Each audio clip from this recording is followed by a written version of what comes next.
Missing लिंकच्या बोगद्यावर दरडीचा भाग कोसळला काय आणि राजकीय वाद पेटला काय? मुख्यमंत्री देवेंद्र फडणवीसांना ती टीका इतकी झोंबली की त्यांनी भाडेके टट्टू असं म्हणत टीका करणाऱ्यांनाच सुनवायला सुरुवात केली. त्यानंतर मिसिंग लिंकवरून टीका म्हणजे महाराष्ट्राची बदनामी असा अर्थ फडणवीसांनी काढला आणि मग काय सोशल मीडिया पेटून उठला. मुख्यमंत्री महोदयांना टीका एवढी झोंबली का असा सवाल विरोधकांसह सर्वसामान्यांनीही विचारायला सुरुवात केली. मात्र त्यांच्या डिफेन्समध्ये आता त्यांचे परम मित्र एकनाथ शिंदे उतरले आणि फडणवीसांची पाठराखण नेमकी कशी केली हेच या व्हिडिओतून पाहूया.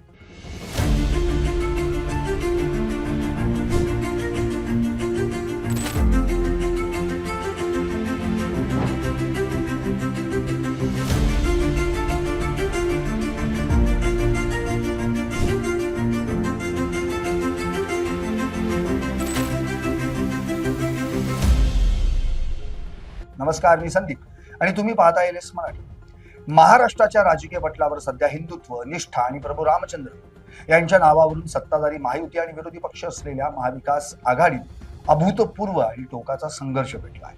शिवसेना उद्धव बाळासाहेब ठाकरे गटाचे प्रमुख उद्धव ठाकरे यांनी राम मंदिर निधी संकलन, त्यातील कथित पारदर्शकता आणि भाजपच्या हिंदुत्वाच्या भूमिकेवर अत्यंत धारदार शब्दांमध्ये तोफा डागण्यास सुरुवात केली.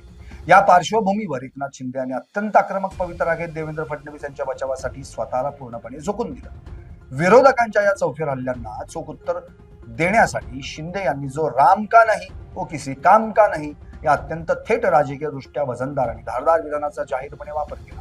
या एकाच विधानानं राज्याच्या राजकीय वर्तुळात प्रचंड खळबळ उडवून दिली. आगामी विधानसभा निवडणुकांच्या पार्श्वभूमीवर महाराष्ट्रातील पारंपरिक हिंदुत्ववादी मतपेढीवर आपलाच ताबा कसा आहे हे सिद्ध करण्यासाठी दोन्ही बाजूंनी आपली सर्व ताकद पणाला लावल्याचं स्पष्ट दिसतंय. या सर्वसामान्य लोकांच्या आयुष्यामध्ये चांगले दिवस आणणं हे आमचं आहे आणि म्हणून मी सांगतो, हम हो नहीं जो दिल तोड़ देंगे, हम हो नहीं जो दिल तोड़ देंगे, थाम कर हाथ फिर साथ छोड़ देंगे.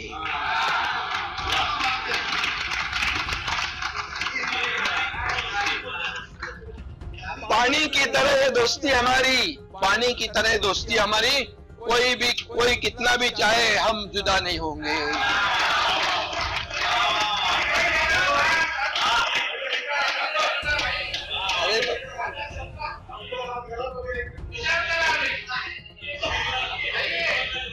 काही लोक आहेत ना, मनामध्ये त्यांच्या उकड्या फुटतात. अरे यांच्यामध्ये काहीतरी चालू नये.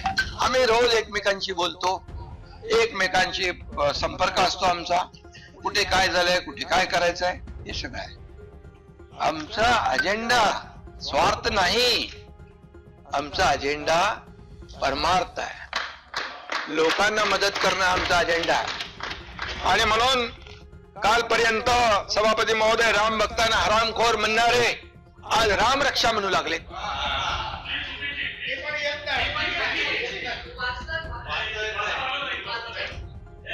सिखांनी एका दमात बोलून टाकला होता हनुमान चालीसा, सत्ता असताना दाम आणि सत्ता गेली की राम.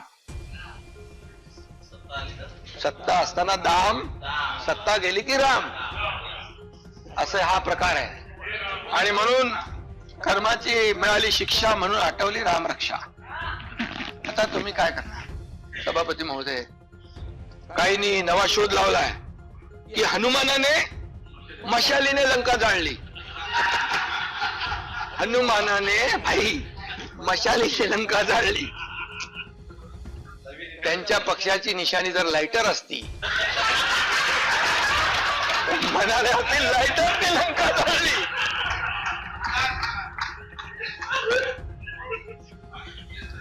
अरे तुम्ही महाविकास आघाडीचे पाटील साहेब सांगा तरी, आता रामानंद सागरला परत ते रामायण सांगायला लावू का?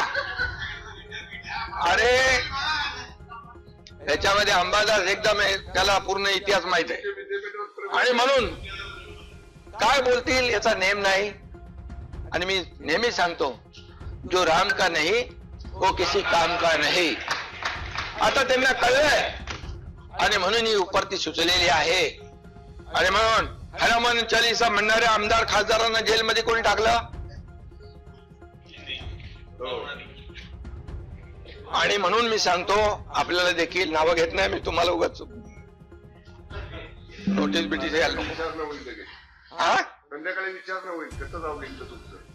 नहीं म्हणजे ऐसे लोगों से रखना दूरी जिनके मुंह में राम और बगल में छुरी, इसलिए मैं बता रहा हूं. सही है, सही है. अयोध्येमध्ये राम मंदिरामध्ये जे झालं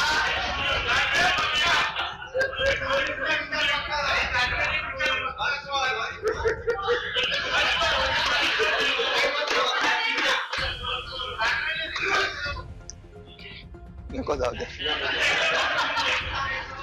अयोध्येत राम मंदिरामध्ये जे झालं त्याचं कोणी समर्थन करू शकत नाही. राम भक्तांना अतिशय वेदना झालेल्या आहेत आणि यावर कठोर चौकशी, कठोर कारवाई होते.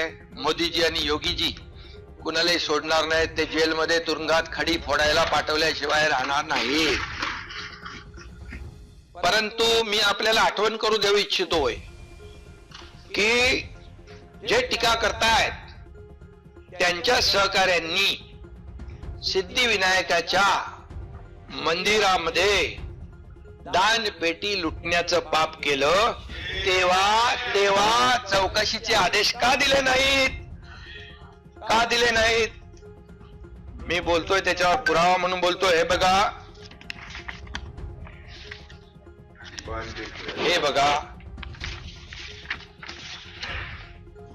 सिद्धिविनायक मंदिरात अनागोंदी कारभार आणि याच्यामध्ये म्हटलंय सिद्धिविनायकाला धोके आणि तिकडे खोके. ते मी नाव घेत नाही. हे बघा, ही बातमी आहे, हे मी बोलत नाहीये.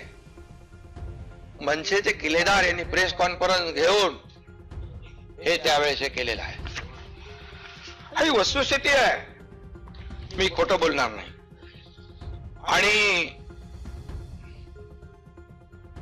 सिद्धिविनायकाच्या दानपेटीवर डल्ला मारणं हे आपलं हिंदुत्व आहे का? सावरकर यांना माफीवीर म्हणणाऱ्यांच्या मांडीवर बसणं हे आपलं हिंदुत्व आहे का? बाळासाहेबांचे विचार तोडून मोडून टाकणे हे आपलं हिंदुत्व आहे का? साधूंची हत्या झाली तेव्हा मूग गिळून बसणं हे आपलं हिंदुत्व आहे का? मतांसाठी दहशतवाद्यांना प्रचार सभेत फिरवणं हे आपलं हिंदुत्व आहे का? निवडणुकीत पाकिस्तानचे झेंडे नाचवणं हे आपलं हिंदुत्व आहे का? अरे भाई, हा, मुंबईत पण मुंबईत झालंय. तो एक कुठला मजा हे मध्ये होता, तो कुठली ती कोणाची ती होती ना, ती सजवली ती खबर नाही नाही, इथं मुंबईमध्ये याकूब मेमन. आणि म्हणून मी एवढंच सांगतो, मतांसाठी एवढ्या खालच्या पातळीवर जाणं किती योग्य आहे? सभापती महोदय, इथं मतांसाठी जनाब बाळासाहेब ठाकरे असं लिहिलेलं कॅलेंडर तयार करून वाटण्याचं काम आणि त्याला समर्थन करण्याचं काम कुणी केलं असेल एवढ्या थराला? आणि तुम्ही काय आता हिंदुत्व आम्हाला शिकवताय? हिंदुत्व आम्हाला शिकवताय? विचारात हिंदुत्व या प्रभसे या, आचरणात हिंदुत्व, नमस्कार, संस्कारात हिंदुत्व, मगाशी तुमची आठवण काढली मी. श्वासात हिंदुत्व, हृदयात हिंदुत्व आणि रक्ताच्या कणाकणात हिंदुत्व सभापती महोदय असावं लागतं. हिंदुत्व हे काय टी शर्ट आहे का बदलायला, कधी काढला कधी बदलला, असं नाही होत. आणि म्हणून या ठिकाणी विधानसभेत देखील हिंदुत्व स्वीकारलं, हिंदुत्वावर बोललो, ही आमची चूक झाली असं म्हणणारे देखील या सभागृहाने पाहिलेले आहेत. त्यामुळे मी आपल्याला एवढंच सांगतो की आम्ही बाळासाहेबांचे विचार घेऊन पुढे चाललोय, त्याच्यामध्ये काही तडजोड नाही.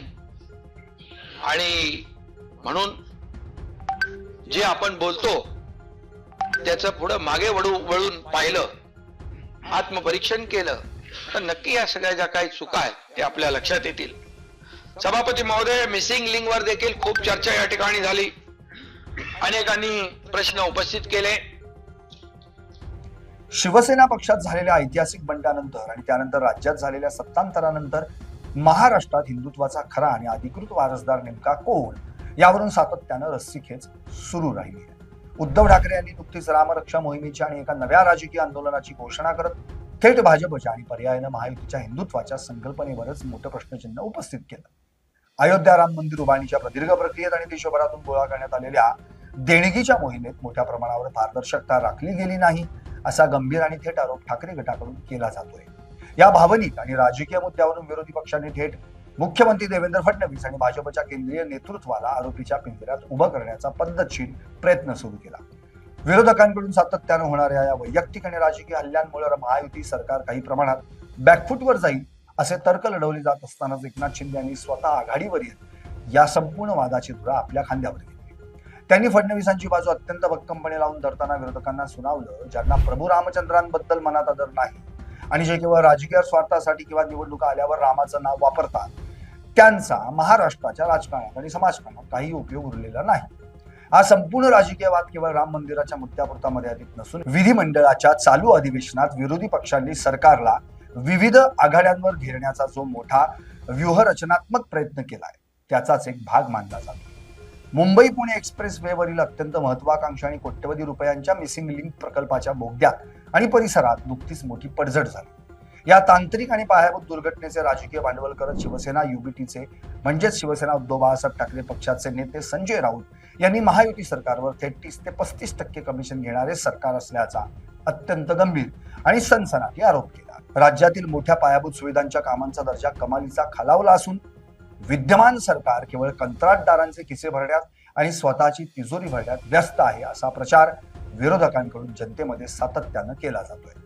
यासोबतच मुंबई आणि परिसरात झालेल्या अवकाळी मुसळधार पावसामुळे निर्माण झालेली भीषण पूरस्थिती, वाहतूक कोंडी आणि नागरी पायाभूत सुविधांचे झालेले 3-13 यावरून युवा सेना प्रमुख आदित्य ठाकरे यांनी देवेंद्र फडणवीस यांच्या प्रशासकीय क्षमतेवर आणि राजकीय नेतृत्वावर थेट हल्ला चढवला. हे चालू अधिवेशन देवेंद्र फडणवीस यांचे मुख्यमंत्री किंवा नेते म्हणून शेवटचे अधिवेशन ठरेल अशा प्रकारची अत्यंत टोकाची विधानं विरोधी नेत्यांकडून सातत्यानं केली जातात. या सर्व राजकीय कोंडीला आणि कोंडी करण्याच्या प्रयत्नांना तोंड देण्यासाठी एकनाथ शिंदेंनी विरोधकांवर असा काही भावनिक आणि राजकीय पलटवार केला की ज्यामुळे विरोधकांच्या इतर आरोपांमधील हवाच निघून गेली. एकनाथ शिंदे यांच्या म्हणण्यानुसार उद्धव ठाकरे आणि त्यांच्या सहकाऱ्यांना प्रभू रामचंद्रांची आठवण केवळ निवडणुका अत्यंत जवळ आल्यावर किंवा सत्तेपासून दूर जावं लागल्याच्या वैफल्यातूनच होतीये. ज्या पक्षानं आयुष्यभर काँग्रेस आणि राष्ट्रवादी काँग्रेस सारख्या सेक्युलर आणि डाव्या विचारसरणीच्या पक्षांसोबत सत्तेसाठी तडजोड केली आणि बाळासाहेब ठाकरेंच्या प्रखर हिंदुत्वाच्या विचारांना थेट तिलांजली दिली, त्यांना आता राम मंदिरावर किंवा हिंदुत्वावर बोलण्याचा कोणताही नैतिक अधिकार शिल्लक उरलेला नाही अशी तीव्र टीका सत्ताधाऱ्यांकडून केली जाते.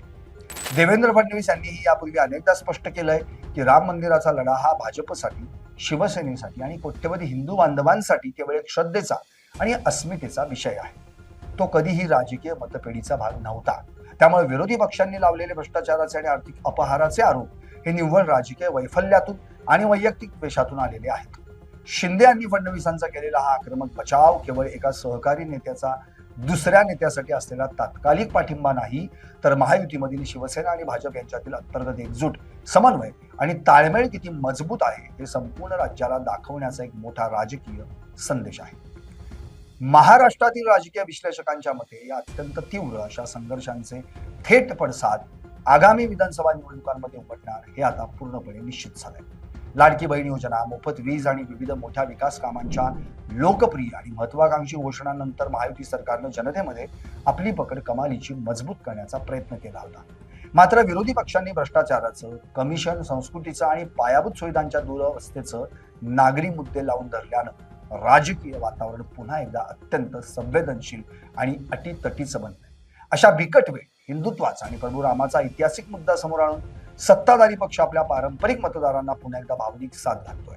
उद्धव ठाकरेंचे रामरक्षा आंदोलन हे त्यांच्याकडून दुरावलेल्या आणि गमावलेल्या हिंदू मतदारांना तसंच पक्षाच्या कार्यकर्त्यांना पुन्हा एकदा संघटित करण्याचा एक प्रामाणिक प्रयत्न आहे. तर शिंदेंचं जो राम का नाही हे विधान मतदारांना ठाकरेंच्या बदललेल्या राजकीय भूमिकांची, त्यांच्या नव्या दोस्तांची आणि वैचारिक तडजोडींची तीव्रतेनं याद करून देणारं ठरणार आहे. Bureau report, LS Marathi.